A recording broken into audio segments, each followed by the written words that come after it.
Are we on? I guess I'm starting about a few seconds late this morning. Good morning and happy Tuesday. This morning, I'm reading. First of all, I'm wearing my chicken whisperer hat that my son Jean Paul uh, sent to me for Father's Day. It's so cute, uh, which is very appropriate for today's introduction to Anita Craft's The Kabbalah Workbook for Magicians, a guide to the Sephiroth. That's a 2013 Wiser edition of the book. And of course, it's my next installment of Allow Me to Introduce an Insider's Guide to the Occult. Uh, so it's not a short chapter, but an introduction, and it's not a long one. So, but I better get started anyway. So the epigram is from Rabbi Lamed Ben Clifford. The Kabbalah is not a belief system. It's a way of looking at things. It's a way of organizing your universe so neatly that you eventually discover your own place in it.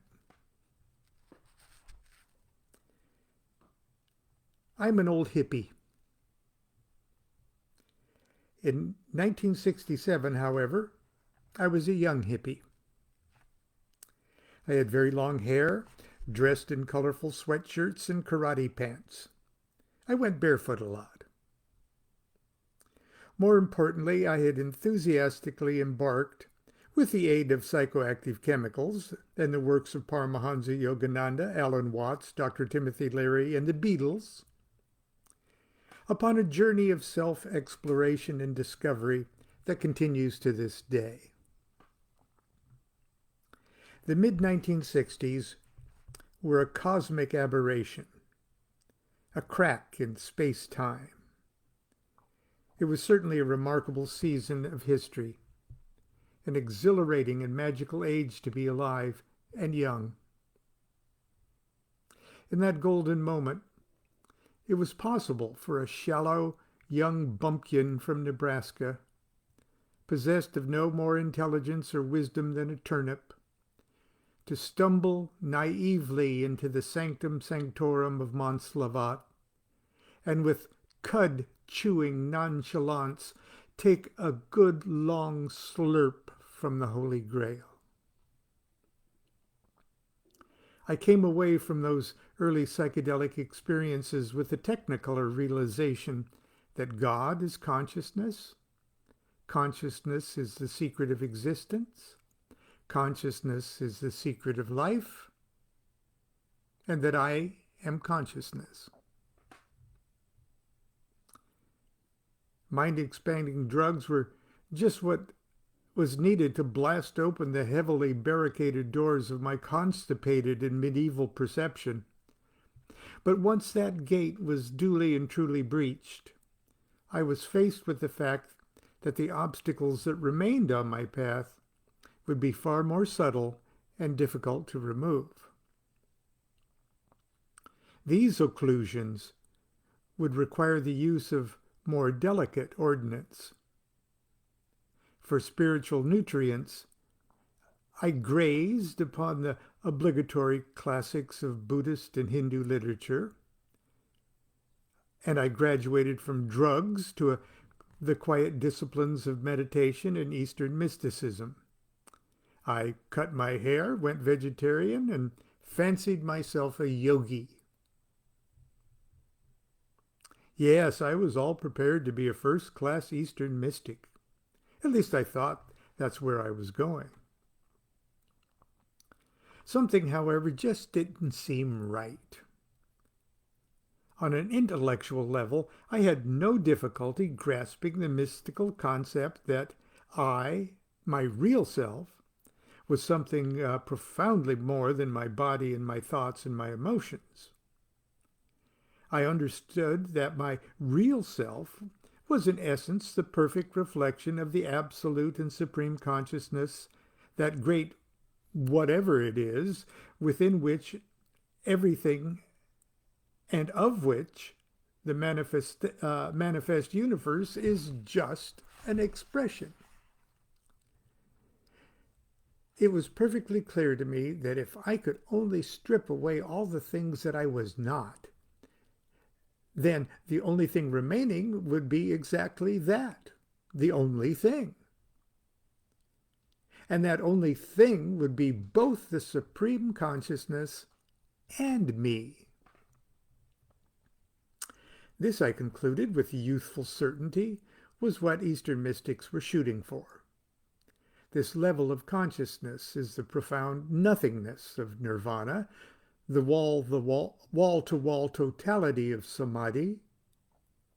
All I had to do was strip down to my most naked me, and when I got there, my I-ness would disappear into the big whatever it is-ness of the Supreme Consciousness. But alas, I was a very poor meditator. Oh, I could look pretty good. I could look like a pretty good meditator. I could sit still in my asana for long periods of time with a full teacup and saucer balanced on my head.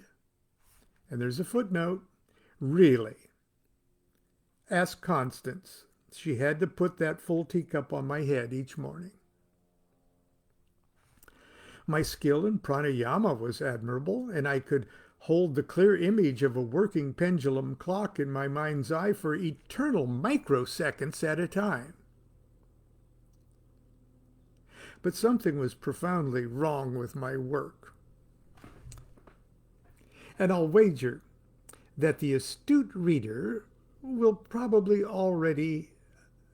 has probably already identified exactly what was wrong with my view of this whole enlightenment business. Here, I'll say it for you. Mr. DuQuette, for a mystic, you use the word I an awful lot. Aren't you supposed to lose your ego as you near enlightenment? Bingo. Guilty as charged. I knew, of course, that eventually we must transcend identity with the ego to become the absolute supreme consciousness, just as we must transcend our identity with the body and the emotions and the mind. But for the life of me, I couldn't remove the objective me from the subjective disillusion of me process. I couldn't shake the idea of how cool I was going to look gaining enlightenment. How cool I was going to look with no ego. At first, I felt a little embarrassed about all this. But a serious self-condemnation has never been one of my virtues.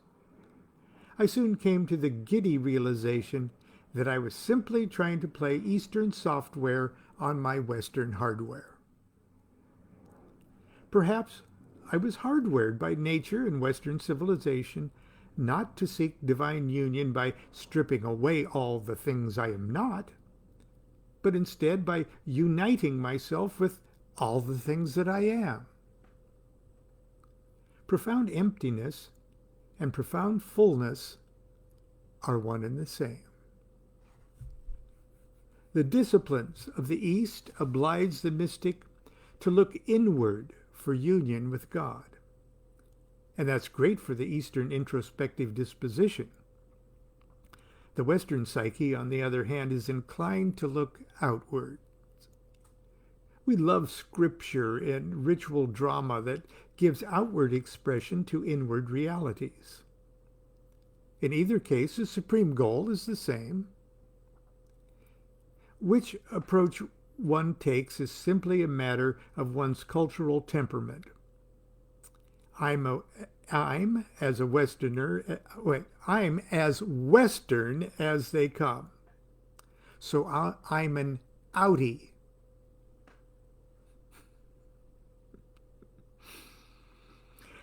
I turned my attention to what in what the West might have to offer, and I began my search for a Western software, a Western equivalent to the Tao, a Western equivalent to Zen. And I more or less found what I was looking for in the Kabbalah. My introduction to the Kabbalah was the indirect result of my youthful involvement with the Rosicrucian order Amorc. Encouraged by my older brother Mark, I had joined the order in the early 1970s, in hopes it would give me something spiritual and wholesome to occupy my nervous energy as I transitioned from the recording artist's life of sex, drugs, and rock and roll to the docility of a domesticated husband and father. Amorc's monograph teachings were delivered promptly each week by mail and were an offbeat combination of solitary ritual meditations and junior high science and chemistry experiments. Much as I hated school, I found the Amorc material oddly fascinating and inspiring. I was nothing short of ecstatic when I attended my first convocation service at a local lodge in Long Beach. I discovered then and there that I absolutely loved dressing up in spooky robes, intoning strange chants, and strutting around in the dark. As I ascended up the degree structure of the organization, I learned that certain mystical perks could be redeemed. I was informed by a fellow member that when I reached a certain degree level, I would qualify to order and receive additional monograph instructions in certain mystically related subjects. One such extracurricular monograph series was on the Holy Kabbalah, and I impatiently awaited the time when I would be qualified to register for the teachings.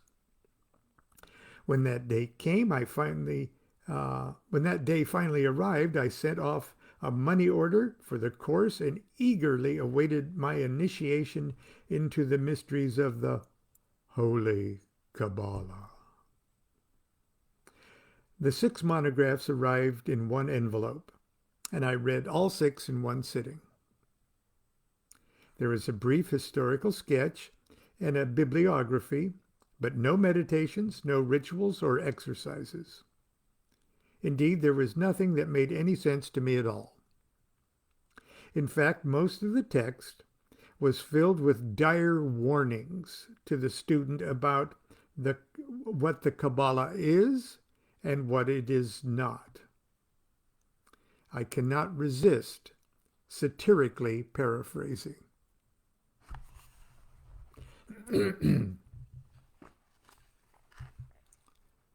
Kabbalah, spelled K-A-B-B-A-L-A-H.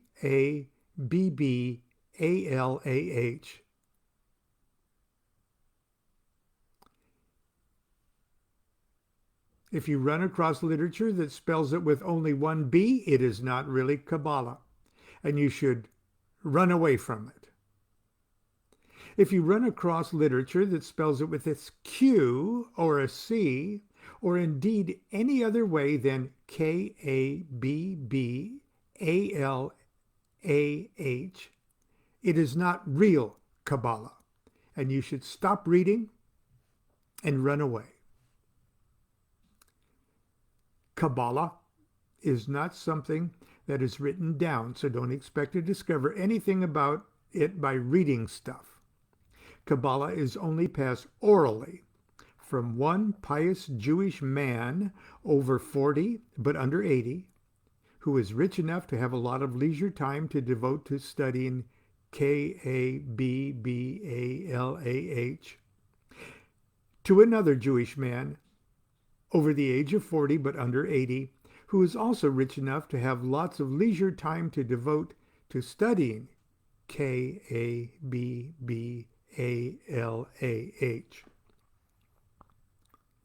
Kabbalah has nothing to do with a diagram called the Tree of Life.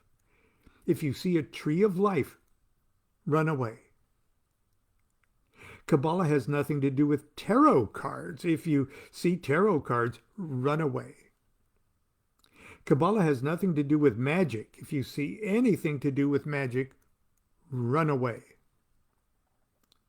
Kabbalah is the secret, esoteric, hidden, forbidden, furtive, and most likely dangerous study of the Holy Bible.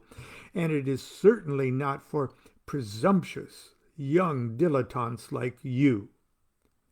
In fact, you should be embarrassed for even being curious as to what Kabbalah may be about. Thank you for waiting 2 years for these monographs and for sending $15. Now, run away. That's almost not an exaggeration. That was in 1972, and things have changed in the world of Kabbalah with a K, Kabbalah with a Q, Kabbalah with a K and 2 B's, Kabbalah with a C. And Kabbalah is everywhere. Books, lessons, teachings, organizations, even videos.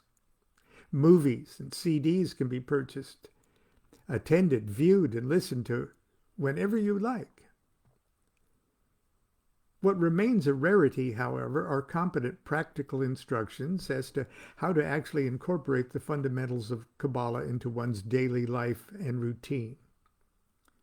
For me, it's been a hit-and-miss comedy of errors and accidental triumphs. And perhaps that's how it's supposed to always be. But it's clear to me that the work needn't be harder on the poor student than is absolutely necessary. How can today's serious student actually begin the process of inoculating himself or herself with the virus of Kabbalistic thought? That divine dis-ease that eventually incubates in the soul and hatches as illumination. How does a modern mystic go about connecting everything in the universe with everything else until there is no anything else left? In an attempt to answer those questions, I wrote a little book that I whimsically called The Chicken Kabbalah. It was quite frankly the text I wished I could have read when I first began my Kabbalah adventure. Over the years, the book has been well received, and for the most part, I'm satisfied that my labor has been rewarded. But I'm especially gratified that it was chosen by Miss Anita Kraft as one of the source books for her marvelous Kabbalah workbook for magicians. Her work is the rarest of magical tools, an elegant, hands-on course in practical Kabbalah. A book that obliges you to roll up your sleeves and do things with the Kabbalah. I'm particularly thrilled because reading her book has afforded me the opportunity to witness a new generation of Kabbalistic magician whose brilliance shines not only from the fact that she gets it in the traditional sense, but because she is pushing the technology forward in fresh, innovating, and exhilarating ways. I'm proud to be in small measure associated with its publication.